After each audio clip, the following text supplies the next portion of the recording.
Indian ഫുട്ബോളിനെ പിടിച്ചുകുലുക്കിക്കൊണ്ടിരിക്കുന്ന പ്രധാനപ്പെട്ട സംഗതി അൻവർ അലിയുടെ ഭാവിയാണ്. അൻവർ അലി ഈസ്റ്റ് ബംഗാളിലേക്ക് പോകുമോ, മോഹൻ ബഗാൻ സൂപ്പർ ജയൻസിൽ തന്നെ നിൽക്കുമോ എന്നുള്ളൊരു ചോദ്യചിഹ്നമാണ്.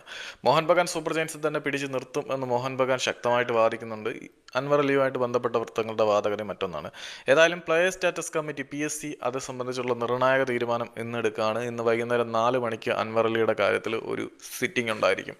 മോഹൻ ബഗാൻ സൂപ്പർ ജയൻസ് തങ്ങളുടെ റിപ്ലൈ എന്താണ് എന്ന് സമർപ്പിച്ചു കഴിഞ്ഞിട്ടുണ്ട്. അൻവർ അലിയും തങ്ങളുടെ വാദഗതികൾ അറിയിച്ചിട്ടുണ്ട്.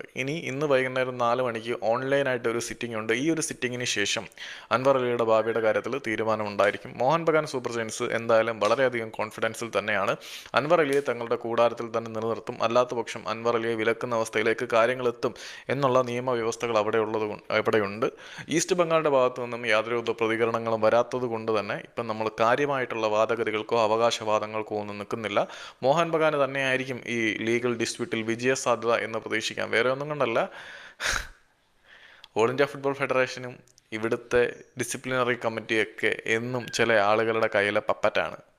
സോ ഇന്ന് വൈകുന്നേരം 4 മണിക്ക് നടക്കുന്ന സിറ്റിങ്ങിൽ എന്തായിരിക്കും എന്ന് പ്രഡിക്റ്റ് ചെയ്യുക അസംഭവ്യമാണ്. പക്ഷേ അൻവർ അലിയുടെ കാര്യത്തിൽ നിർണായകമായിട്ടുള്ള സിറ്റിംഗ് ഇന്ന് വൈകുന്നേരം 4 മണിക്കുണ്ട് ഓൺലൈനായിട്ട്.